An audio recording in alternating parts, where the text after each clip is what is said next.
Tes, tes. Baik, selamat malam jemaat yang ada di gereja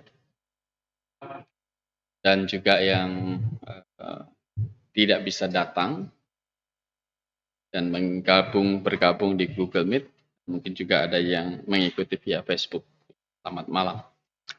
Baik, kita akan melanjutkan eksposisi kitab Roma kita. Kita sekarang tiba di pasal 1 ayat 14 dan 15. Hari ini kita akan bahas ayat 14 dan ayat 15.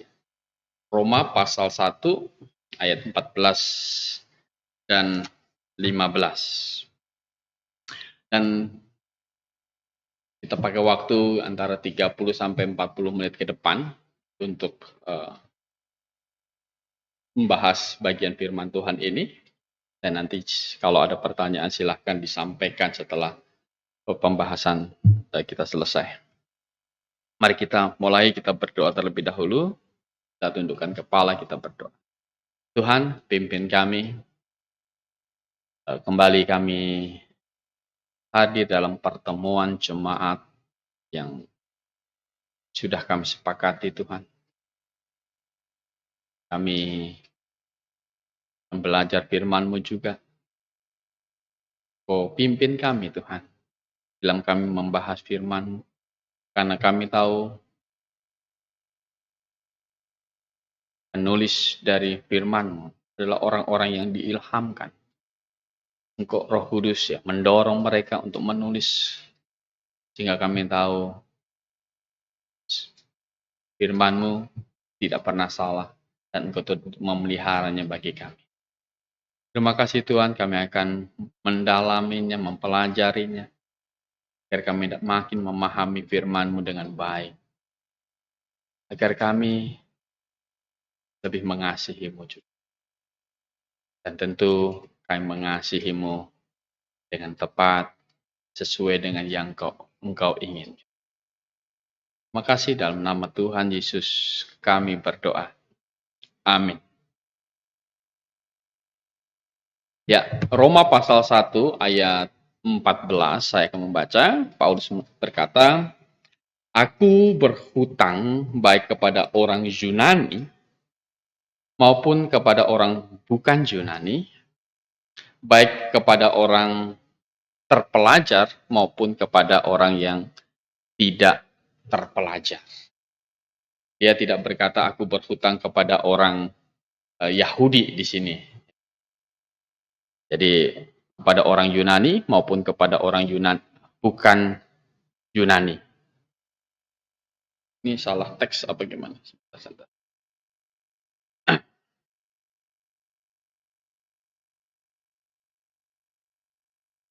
Ya. Baik kepada orang terpelajar maupun kepada orang tidak terpelajar.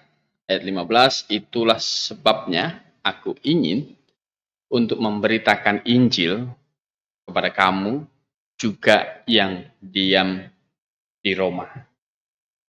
Jadi ini Rasul Paulus melanjutkan ya, di dalam isi suratnya ini bahwa kenapa dia ingin ada di Roma gitu. Kenapa dia akan ingin ada di Roma? Dia berkata, aku berhutang ya.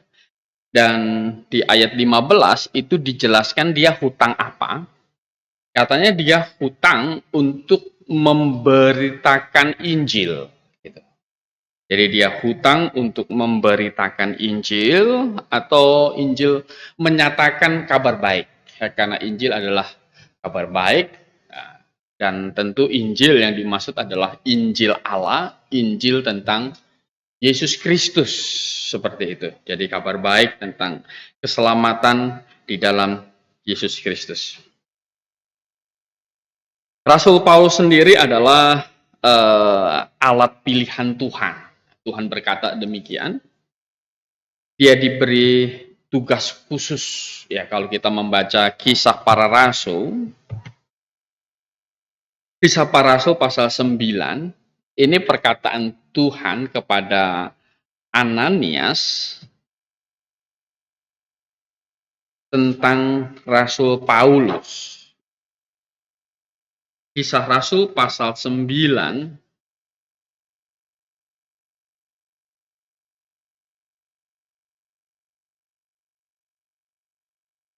ayat 15, ketika Ananias ragu untuk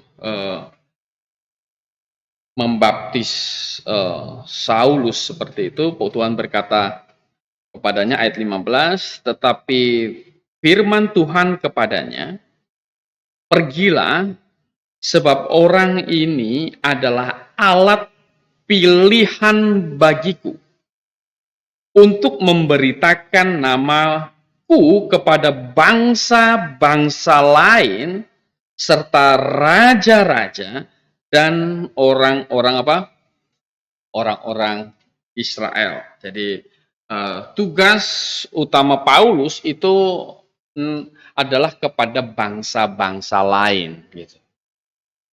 Dia menyebut dirinya itu sebagai rasul untuk bangsa-bangsa bukan Yahudi. Ya, kalau kita membaca Roma pasal 11,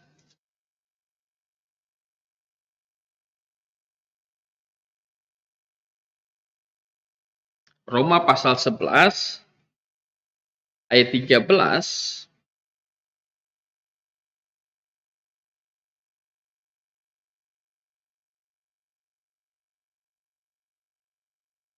Roma pasal 11 ayat 13, aku berkata kepada kamu, hai bangsa-bangsa bukan Yahudi, justru karena aku adalah rasul untuk bangsa-bangsa bukan Yahudi, aku menganggap hal itu kemuliaan pelayananku.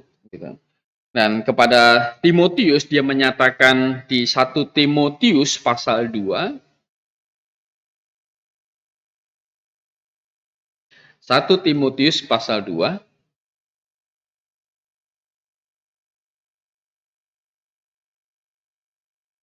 di ayat ke-7,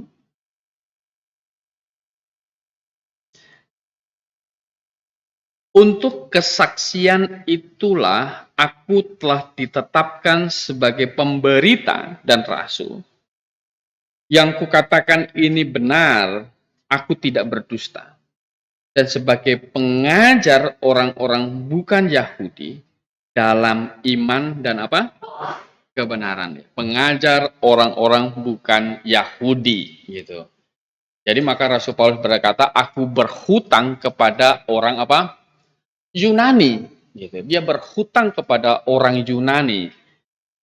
Dan sebenarnya kepada siapa saja, maka dilanjutkan maupun kepada orang bukan Yunani, tetapi dia berkata kepada orang di Roma, aku berhutang kepada orang Yunani, karena tentu sebagian besar orang di Roma itu adalah bukan orang Yahudi, begitu. Dan Rasul Paulus itu karena dia ditetapkan sebagai rasul untuk bangsa non-Yahudi, maka pelayanan utama dia itu secara geografis dia pergi ke bangsa-bangsa di luar Palestina, begitu, di luar Yerusalem. Begitu. Nah, kita tidak pernah ada catatan Rasul Paulus mendirikan jemaat di Yerusalem, kan begitu? Ya, kita tidak mendapat catatan itu. Nah, Rasul Paulus ke Yerusalem hanya berkunjung saja, gitu. Karena dia ditetapkan utama dia kepada bangsa non-Yahudi seperti itu. Maka dia berkata, aku berhutang kepada orang Yunani, begitu. Dan dia berkata di Kisah Rasul pasal 13, ini ya, ketika dia ditabiskan, Kisah Rasul pasal 13 ditabiskan oleh jemaat. Kisah Rasul pasal 13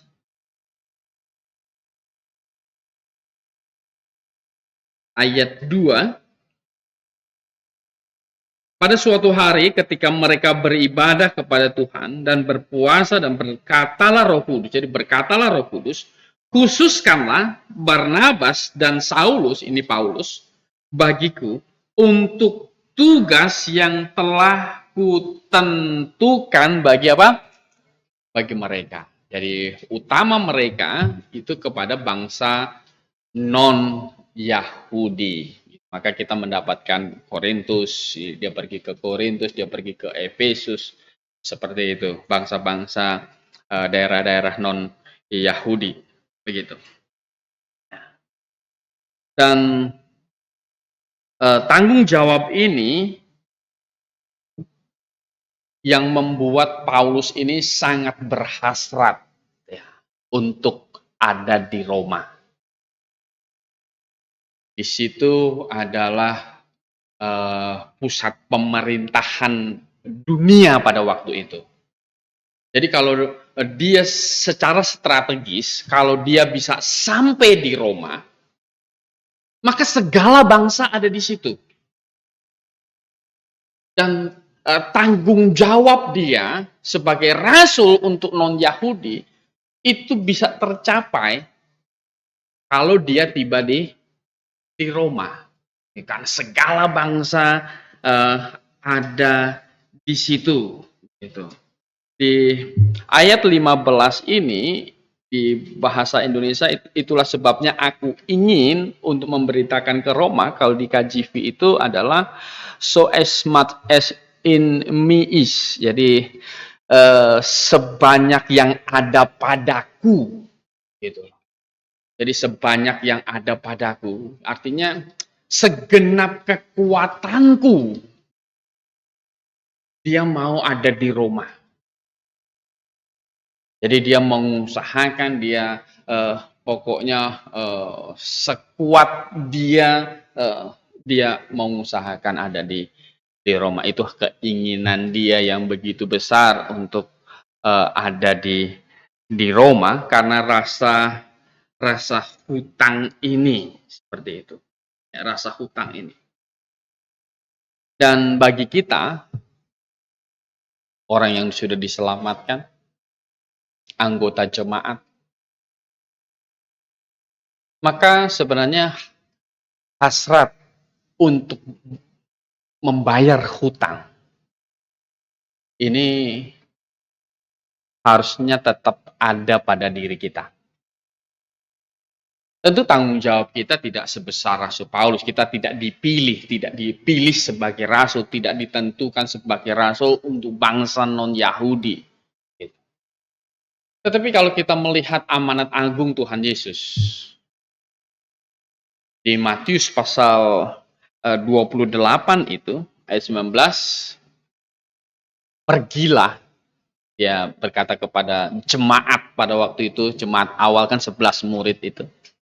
Pergilah, jadikanlah semua bangsa muridku. Nah, ayat ini sebenarnya kata perintahnya itu bukan dipergilah, gitu.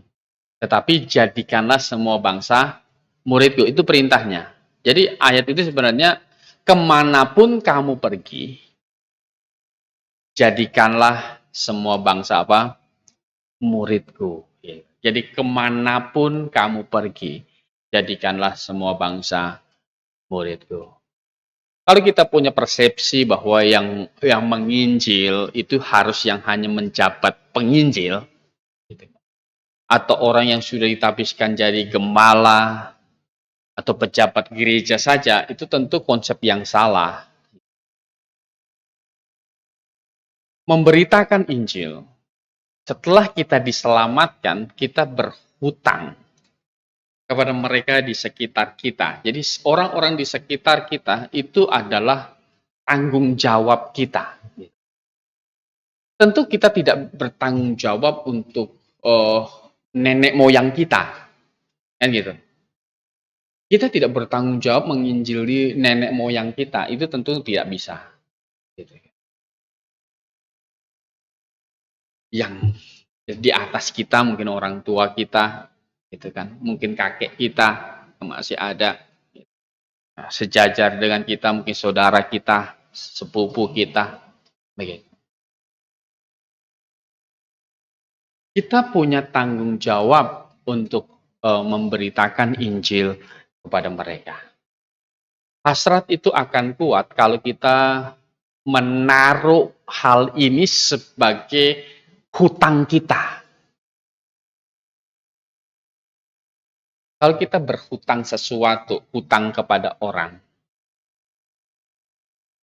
hutang uang misalnya, kita ada kepikiran mau bayar nggak? Kalau kita nggak ada kepikiran untuk bayar, itu namanya penjahat kan gitu. Ya kan? Kalau kita belum bisa bayar pun kita bilang, sorry ya. Gitu ya. Kita kasih kabar, sorry ya. Gitu. Ini kita belum punya. Gitu. Ya kalau kita hutang ke bank misalnya. Gitu kan? Bank mau apa? Mau sita barang-barang kita. Jangan dulu. Misalnya gitu kan. Kita kabur, kita bawa barang-barangnya. Itu penjahat. Tapi kalau misalnya orang datang, kita memang nggak bisa bayar, mau disita, ya silahkan. Gitu kan. Kita motor lagi kredit, gitu. Kita nggak bisa bayar, ya kita serahkan. Dan itu adalah, mengapa demikian? Karena itu rasa kita bertanggung jawab. Demikian dengan memberitakan Injil ini, kalau kita ada rasa, saya berhutang, nanti saya ditanya Tuhan tentang jiwanya. Saya ditanya Tuhan tentang si A. Saya ditanya Tuhan tentang si B. Saya ditanya Tuhan tentang si C. Tetapi, kalau kita sudah berusaha memberitakan Injil dan mereka tidak terima, itu seperti kata Tuhan Yesus, kalau kami pergi ke satu kota, gitu kan, dan di kota itu orang tidak menerima kamu, maka kebaskan debu apa? Kakimu. Darahnya itu tidak ditanggungkan lagi kepadamu. Tetapi kalau misalnya engkau belum pernah coba, tetapi engkau sendiri berpikir pasti nggak diterima nih, gitu kan? Ini pasti nggak diterima nih, pasti dia nanti menolak ini, gitu kan? Nah, inilah kita yang akan dituntut pertanggungan jawab. Darahnya itu ditanggungkan kepada kamu. Paulus berhutang Injil, begitu. Dia berhutang Injil, dan bagi kita juga punya tanggung jawab memberitakan Injil. Dan ini tentu adalah misi utama dari Tuhan mendirikan jemaat lokal. Maka amanat agung itu adalah jadikanlah semua bangsa apa? Muridku. Kemanapun kamu pergi, gitu kan? Jadikanlah semua bangsa muridku. Kalau kita yang mau memberitakan Injil itu harus berusaha keras untuk mencari jalan untuk membuka pembicaraan, gitu ya.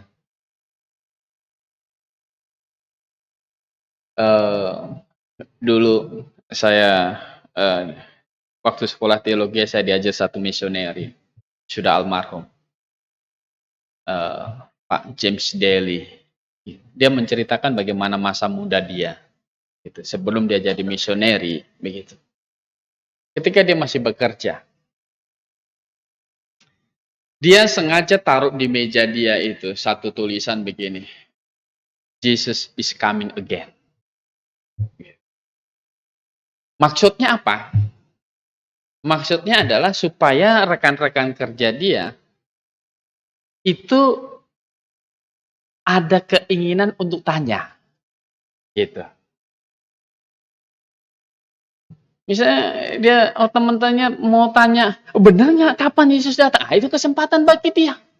Gitu. Atau misalnya saya nggak percaya Yesus Kristus, itu juga kesempatan bagi dia. Gitu. Dan akhirnya memang dia akhirnya memutuskan diri jadi misioneri dan dia datang ke Indonesia. Jadi perlu dipikirkan, perlu memikirkan bagaimana orang bisa merespon. Gitu. Jelas ketika memberitakan sesuatu, responnya memang bisa dua. Bisa diterima, bisa apa? Bisa ditolak. Jadi itu sudah pasti. Tetapi tidak masalah karena pertanggungan jawab adalah kita kepada Tuhan. Jangan sampai kita nanti apa? Dituntut salah atas mereka. Begitu. Jadi jemaat itu punya tugas utama, misi utama adalah memberitakan Injil, dan setiap anggota jemaat harus memiliki beban demikian. Harus memiliki beban demikian. Orang datang ke gereja, gitu, berpikir apa yang gereja berikan kepada saya. Nah, itu salah. Salah satu presiden Amerika, siapa kalau nggak salah, John F. Kennedy itu, jangan berkata apa yang negara berikan kepadamu, tapi katakanlah apa yang bisa saya berikan untuk negara. Nah, kalau ini kita diberikan kepada gereja, maka setelah kita diselamatkan, jangan berpikir apa yang gereja ini bisa berikan kepada saya. Kita harapkan materi, gitu kan? Kita harapkan materi, itu salah. Tetapi apa yang bisa saya berikan kepada gereja, pada jemaat, untuk mendukung misi memberitakan Injil ini. Jadi kita harus melakukannya dengan kerelaan tentunya, dengan kerelaan. Saya waktu bulan September kemarin, itu kan ada mulai setiap bulan September kan cerita G30S. Salah satu di analisa di YouTube itu, kenapa pemberontakan itu bisa kalah? Padahal pada waktu itu, tahun 65 itu, secara partai, itu PKI kan besar. Gitu. Secara partai besar. Kemudian dia didukung oleh jenderal-jenderal juga. Tetapi ditumpas dalam hitungan jam. Mereka beraksi, sebentar siang mereka habis satu hari itu. Dan rupanya ini karena, dan saya bersyukur ini terjadi gitu. Kekalahan PKI ini saya bersyukur itu terjadi. Tetapi analisa salah satu analisa militernya adalah apa? Gerakan itu dipimpin bukan oleh orang militer tetapi orang sipil yang tidak tahu militer.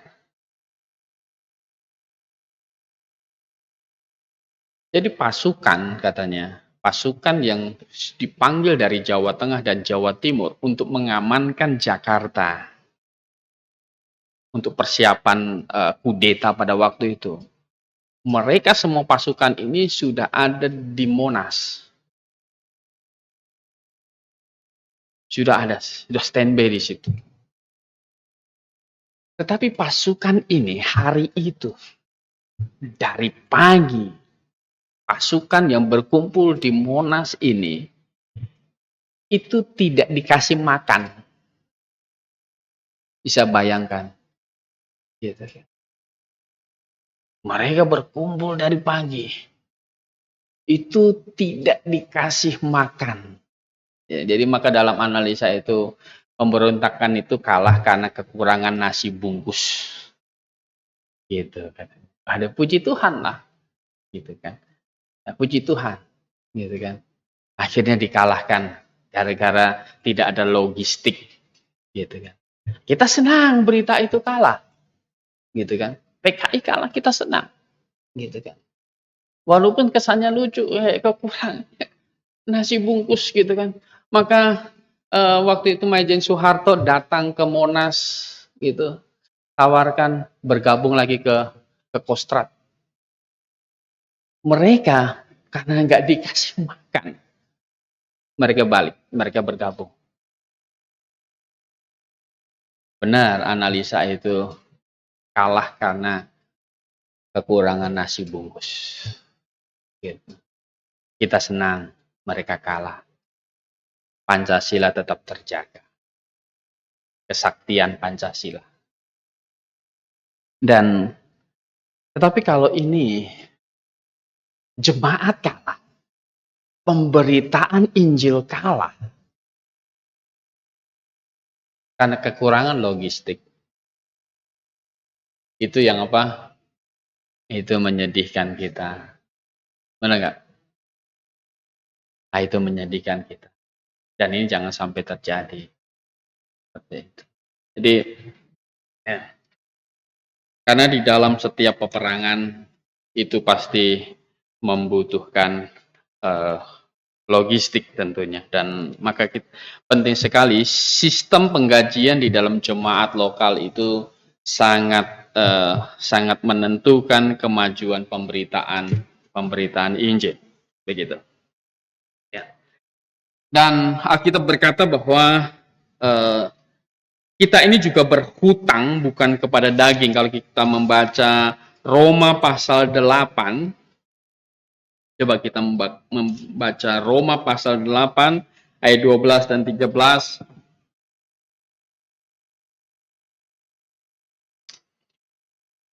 Roma pasal 8 ayat 12 dan 13. Jadi saudara-saudara, kita adalah orang yang berhutang. Tetapi bukan kepada daging supaya hidup menurut apa? Daging. Sebab jika kamu hidup menurut daging, maka kamu akan mati. Tetapi jika oleh roh kamu mematikan perbuatan-perbuatan tubuhmu, kamu akan apa? Hidup. Kamu mematikan perbuatan-perbuatan tubuhmu. Kita memberi nasihat bahwa kita harus berpadanan dengan Injil. Kita punya tanggung jawab memberitakan Injil, maka kita harus hidup berpadanan dengan apa? Injil itu. Kenapa demikian? Karena sebenarnya Injil, berita Injil di dalam Yesus Kristus, Injil Yesus Kristus ini akan mengubah hidup orang. Ini akan mengubah hidup orang.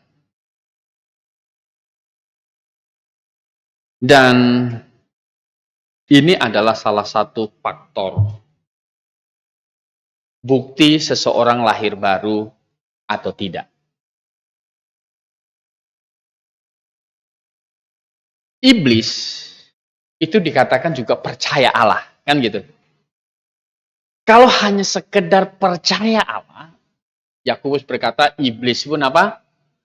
Percaya, gitu. Bahkan bukan percaya, tetapi dia juga gemetar. Begitu. Tetapi apakah iblis bertobat?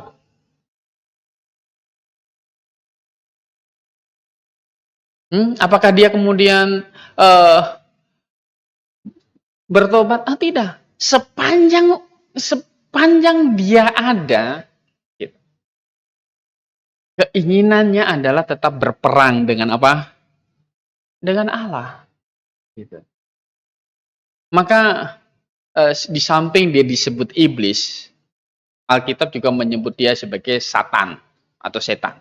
Gitu. Yang artinya sebenarnya apa? Lawan. Gitu. Kalau iblis diabolos itu kan pembohong. Karena dia membohongin Hawa dan Adam di Taman Eden kan gitu.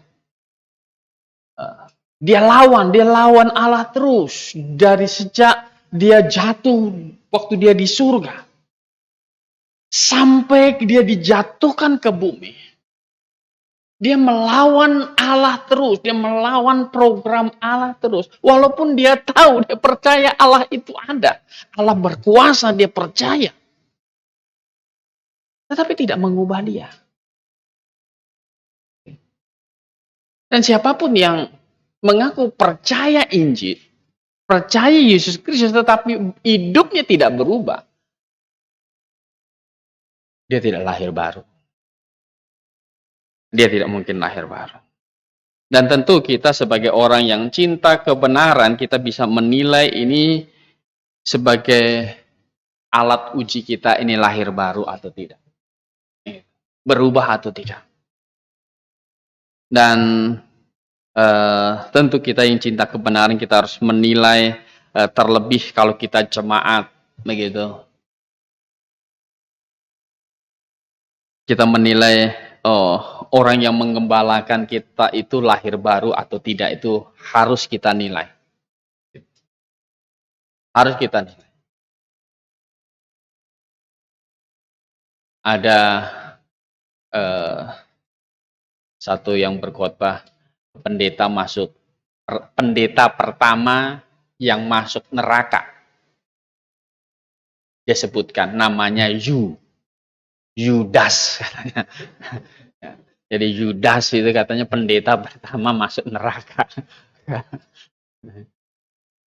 Jadi ada pendeta masuk neraka? Banyak, gitu kan? Banyak. Karena dia tidak lahir baru. Ada satu cerita yang saya dengar di Tambun, begitu. Ada satu pendeta. Gerejanya besar, ada yang merintis satu gereja di satu perumahan, begitu. Gerejanya besar. Gitu. Kemudian pendeta ini akhirnya selingkuh dengan pemain keyboardnya. Nah, kemudian sama istrinya akhirnya pisah, bercerai, dia nikah dengan pemain keyboardnya ini. Oleh sinode gereja, dia dipecat. Gereja yang melanjutkan, akhirnya istri yang sudah istri tadi pendeta ini yang sudah bercerai itu. Tapi yang lucunya adalah pendeta ini dengan istri barunya ini bikin satu gereja lagi. Dan lucunya adalah yang membuat kita heran adalah banyak jemaat yang tadi bekas dia gembalakan di gereja lama itu ikut dia lagi. Gitu kan? Gimana? Saya sendiri heran gitu, kenapa ada orang udah jelas-jelas begitu kan? Mereka tahu gitu. Mereka tahu ini gembalanya, pendeta ini sudah bercerai dengan istrinya dan dia menikah lagi dengan pemain keyboardnya yang baru dan bikin gereja lagi. Maka masih banyak yang ada aja yang ikut dia.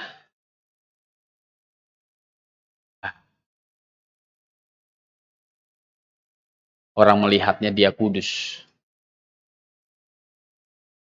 Karena apa? Karena sering berbahasa Roh Kudus katanya. Orang menyebutnya berbahasa Roh Kudus, tetapi hidupnya demikian. Gitu. Apakah itu orang lahir baru? Anda itu bisa menilai seperti itu. Dan Rasul Paulus berkata tadi sebanyak yang ada padaku, di ayat 5 itu. Maka sebanyak yang ada padaku, aku, kalau di dalam KJV itu, aku siap memberitakan Injil. Aku siap memberitakan Injil. Jadi hasratnya itu begitu kuat, ya. Mengapa? Karena hanya lewat Injil Kristuslah orang mendapatkan pengampunan dosa.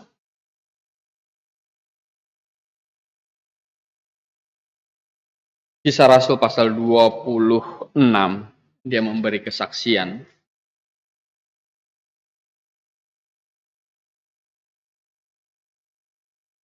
Kisah Rasul pasal 26.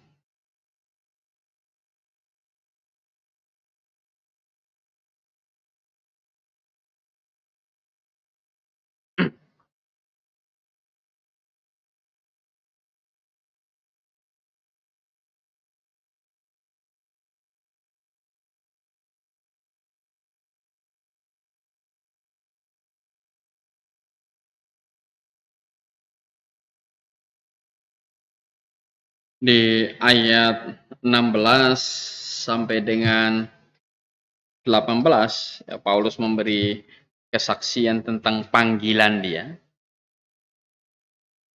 Tetapi sekarang bangunlah dan berdirilah.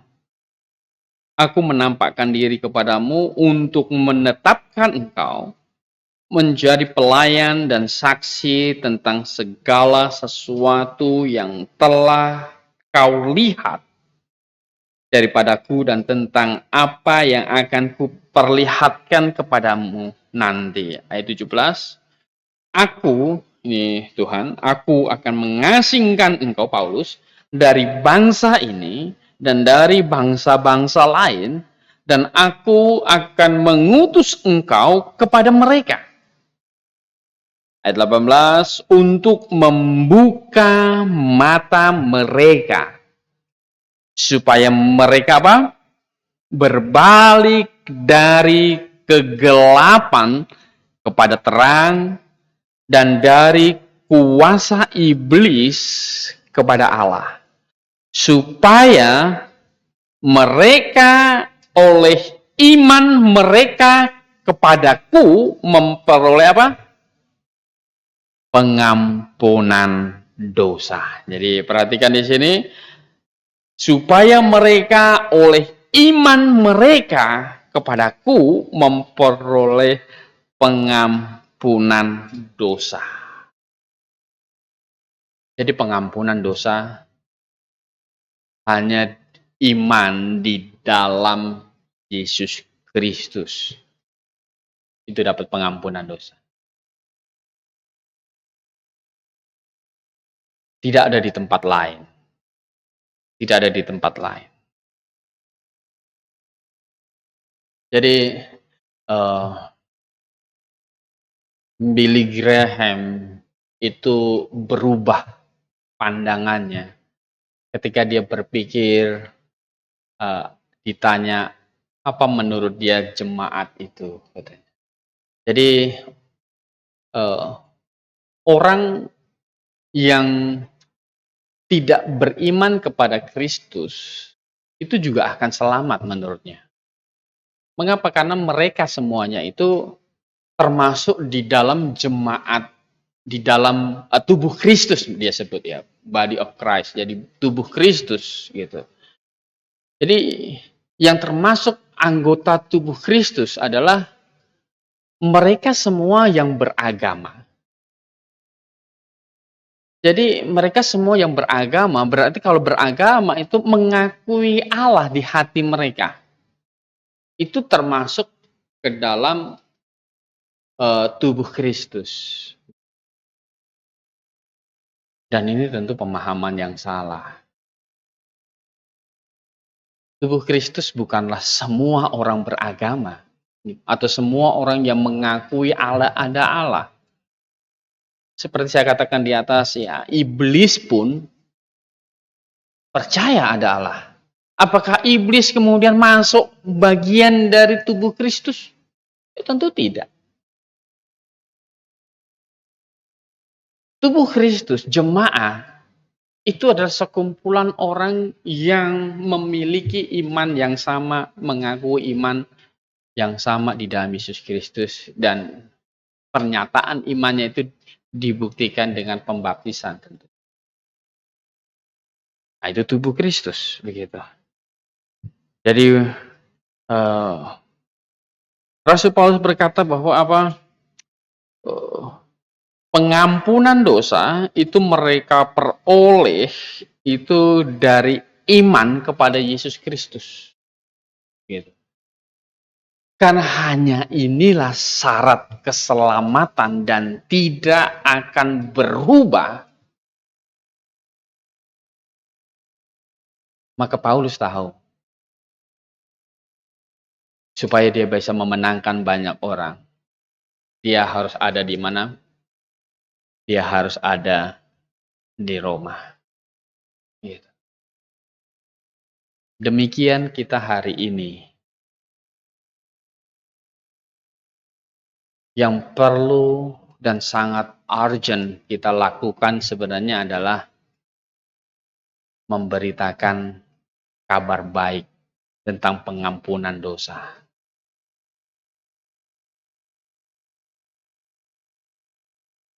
Karena di masa pandemi ini terlebih.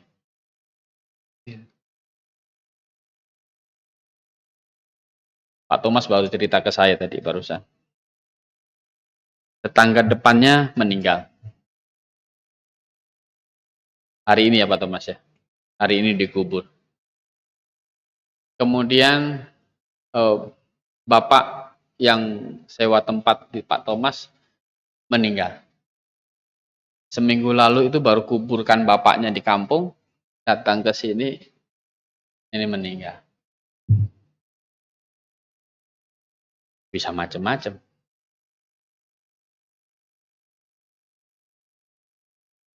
Belum waktu yang gelombang delta waktu kemarin di gelombang kedua tahun lalu itu. Wah. Kalau sudah diselamatkan, sudah mendapat pengampunan dosa, meninggal, itu tidak ada yang salah di situ. Itu tidak ada yang salah di situ. Berarti orang yang sudah diselamatkan ini meninggal. Alkitab berkata, berbahagialah, ya kan? Orang yang meninggal sejak sekarang, kata Roh.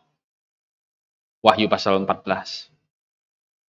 Karena segala perbuatan mereka menyertai mereka. Di samping dia ada di surga karena kasih karunia Tuhan, dosanya sudah diampuni. Maka segala jerih lelah dia ketika dia melayani di bumi ini, memberitakan Injil, itu tidak akan sia-sia. Tetapi kalau meninggal tanpa Kristus, itu yang menjadi masalah. Lazarus dan orang kaya dalam cerita Lukas pasal 16, Lazarus meninggal. Orang kaya itu juga meninggal. Kalau ditanya kepada Lazarus, apakah Lazarus kamu meninggal waktu itu kamu menyesal? Gimana? Enggak, dia enggak menyesal.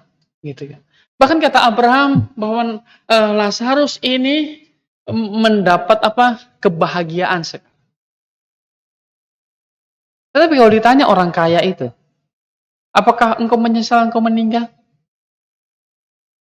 Sangat menyesal.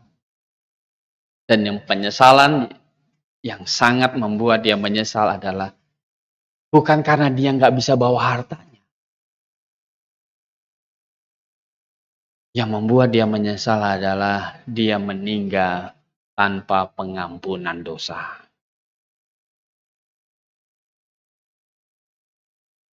Apakah orang kaya ini pelit sehingga dia masuk neraka?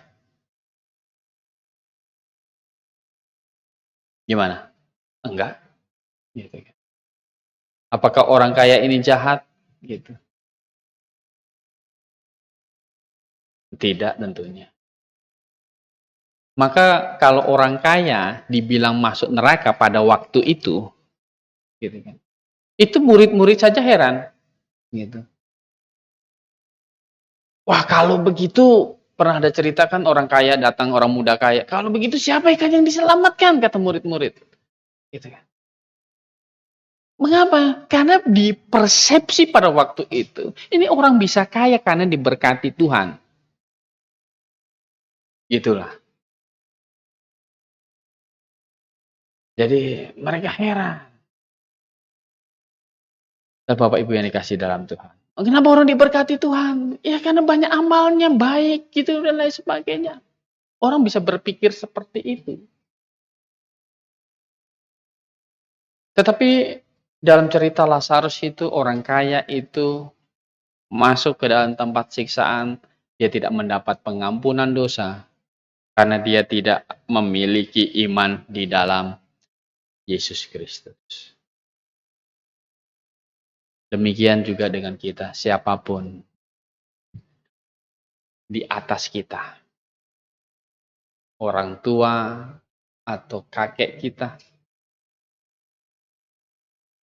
yang sejajar dengan kita, saudara-saudara kita sekandung, sepupu kita, mereka yang belum mendapat pengampunan dosa, walaupun mereka sudah divaksin dosis 1, dosis 2, di booster lagi kan, tetap belum aman. Benar nggak? Tetap belum aman. Gitu. Yang paling aman adalah kita mendapatkan pengampunan dosa itu. Dan syarat keselamatan hanya di dalam Yesus Kristus. Dan Alkitab tidak pernah mengubahnya. Kalau ada gereja mengubahnya, tinggalkan gereja itu. Kalau ada pendeta mengubahnya, tinggalkan pendeta itu. Kalau ada orang mengaku rasul, mengaku nabi, tetapi mengubah ini, tinggalkan itu. Itu pasti salah. Alkitab berkata, pengampunan dosa, syarat keselamatan hanyalah iman di dalam Yesus Kristus. Dan tentu bagi kita yang sudah beriman kepada Kristus Yesus, berapapun harganya untuk meninggalkan iman ini, kita akan menolaknya. Amin. Tidak ada yang lebih berharga daripada keselamatan kita. Baik, ya, pembahasan kita sampai di sini. Silahkan kalau ada pertanyaan mungkin dari jemaat di gereja ataupun yang di Google Meet atau di Facebook. Silahkan. Kalau ada, ya. Yang jelas pembelajaran kita malam ini ya seperti Rasul Paulus berhutang, kita pun juga punya hutang, gitu kan. Punya hutang dan siapapun yang kita rasa saya berhutang kepadanya, itu harus diusahakan untuk kita membayarnya. Kalau utang uang saja kita usahakan untuk membayar, apalagi kalau kita berhutang jiwa ini. Hari ini kita punya media untuk memberitakan Injil cukup banyak. Kita punya tulisan, cukup di-paste via WA saja. Gitu. Atau memberitakan Injil lewat status. Ya, status di WA. Bisa saja. Nanti kalau ditanya Tuhan, kenapa kamu tidak memberitakan Injil? Sudah Tuhan, gitu. Harusnya dia itu baca status saya. Wah. Atau orang datang ditanya, kenapa kamu nggak percaya kepada saya? Kata Tuhan kepada orang yang nggak percaya Tuhan. Tidak ada yang memberitakan Injil. Mungkin Tuhan akan berkata, kenapa kamu tidak membaca statusnya Pak Kurnia? Nah, kan gitu kan? Aduh, coba waktu itu kamu baca statusnya Pak Kurnia. Gitu. Jadi statusnya itu usahakan ditulis untuk memberitakan Injil. Jangan statusnya itu apa? Ih, dingin banget. Apa? Gitu kan. Status dingin banget. Gitu. Statusnya lapar banget. Gitu. Aduh, gitu kan. Gitu kan. Orang tahu kamu lapar kah? Orang tahu kamu dingin kah? Adakah itu membawa orang kepada keselamatan? Ada juga apa? Aduh, kasihan Kak. Kasihan sekali dia. Nggak ada duit untuk beli makanan, jadi lapar banget dia. Gitu. Nah, jadi coba dipikir, ya, kalau kita punya hasrat untuk memberitakan Injil kepada orang lain, pakai sebanyak mungkin media alat yang kita punya untuk membuka. Kata Rasul Paulus tadi, tugas Rasul Paulus itu membuka pikiran mereka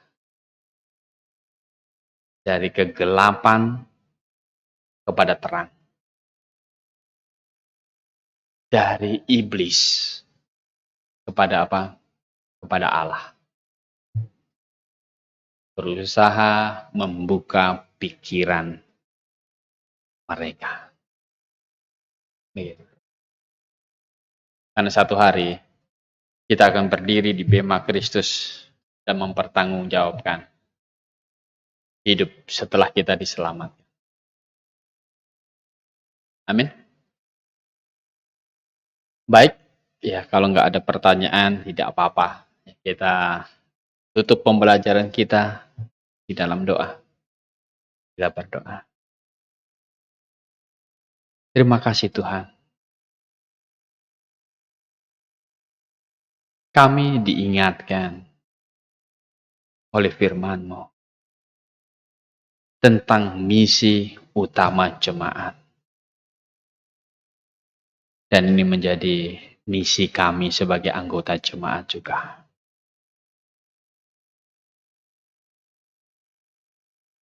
Kami tahu cara keselamatan tidak berubah dan tidak akan berubah.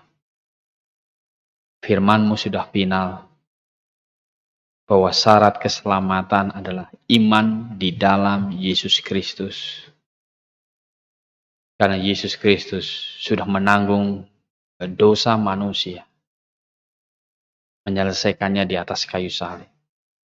Sehingga siapapun yang bertobat dan percaya kepada apa yang dilakukannya, dia diselamatkan.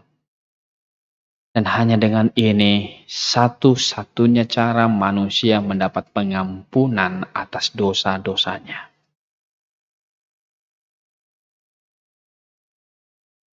Dan Tuhan,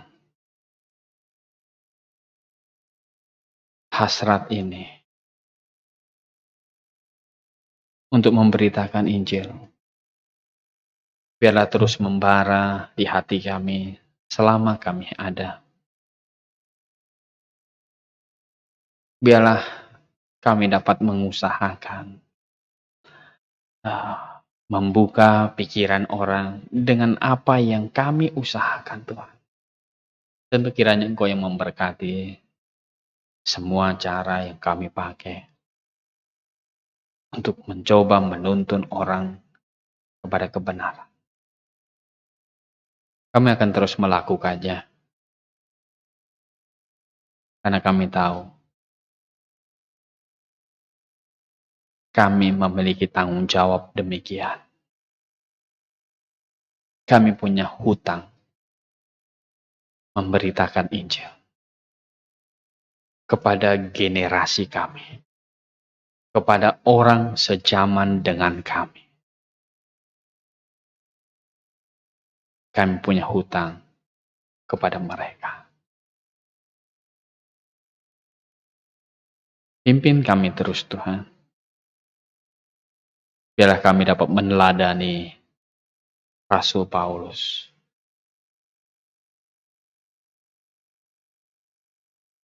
Untuk memberitakan Injil. Untuk menyelesaikan tanggung jawabnya.